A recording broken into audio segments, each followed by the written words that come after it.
Hi everyone! It's me, Angel again. Welcome back sa aking YouTube channel.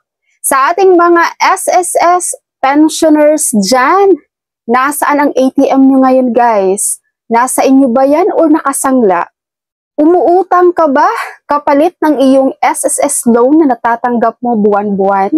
Ito po, may paalala si SSS President and CEO Rolando Ledesma Makasait para sa mga SSS pensioners dyan na umuutang. Pinakikiusapan po ni President and CEO Makasait ang mga SSS pensioners dyan na wag po kayong umutang guys sa mga offices na kinukuha yung ATM nyo, no? Or mga offices na nagbibigay sa inyo ng malaking interest buwan-buwan. Alam nyo bang si SSS ay nag-o-offer po ng SSS pension loan para sa kanilang mga SSS pensioners? Yes, ngayon kung ang tanong nyo, magkano ba ang SSS pension loan? Baka naman mamaya, napakaliit niyan.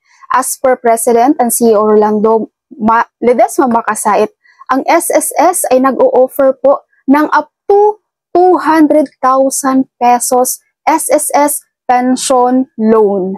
Malaki na yan guys. Magkano ba ang interest kay SSS sa SSS pension loan? Ito po ay 10% annually, no? Sa isang taon na po yan guys ang 10%. I-compare nyo naman guys sa mag-loan kayo or mangutang kayo sa iba na 3% monthly, no? Kung in 12 years, magkano yan? 36%. Sobrang laki niyan guys. Sa SSS, 10% lang sa isang taon. Kaya hinihikayat po kayo guys ni SSS, ang mga SSS pensioners dyan, bawiin nyo na yung nakasangla nyong ATM, bayaran nyo na yung pending na utang nyo guys, and kung gusto nyong mag-loan, sa SSS na kayo mag-loan. So ito guys, pakinggan natin ang SSS forum na ginawa sa Batangas noong May 17, and pakinggan natin mismo to kay President and CEO Rolando Ledesma Makasait. Pension loan ho ang tawag. Pension loan. Pension loan ho up to 100,000 yata, no? Up to 200,000 po pwede. So kahit walang kalamidad, Pwede mag-loan. pwede ho kayo mag-pension loan. So yun lang po. May pakiusap ako sa mga pensioner.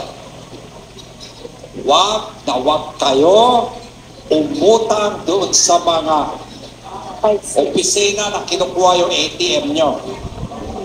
Sabihin nyo sa mga nanay nyo, sa mga lola ninyo, na wag doon, sa SSS na lang.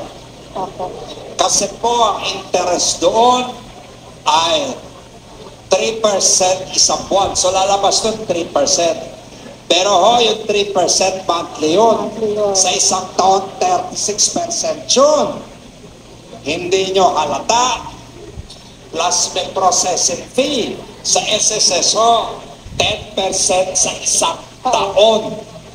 Yung nakikita. Okay, alright. So kahit ako guys, agree po ako kay President and CEO Makasait na sa halip na sa iba kayo guys mag-loan, umutang, magsangla ng ATM guys, sa SSS na lang kayo mag-loan. Okay, sa ating mga SSS pensioners dyan, sana ay may natutunan kayo sa video na to guys. And keep tune in dito sa aking YouTube channel dahil magiging updated ako sa mga informations na dapat alam nyo. Thank you so much for watching everyone. God bless you.